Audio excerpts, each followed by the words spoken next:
friends! I am here to show you how to make these super cute hot chocolate bombs right at home. And all you really need is chocolate, obviously, silicone mold, and some cute things to go in the center. Check it out!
That wasn't so bad.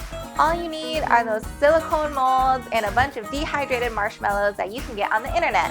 And I know you know how to use the internet because you're watching me on the internet right now. Thanks for hanging out, and I will see you guys next time.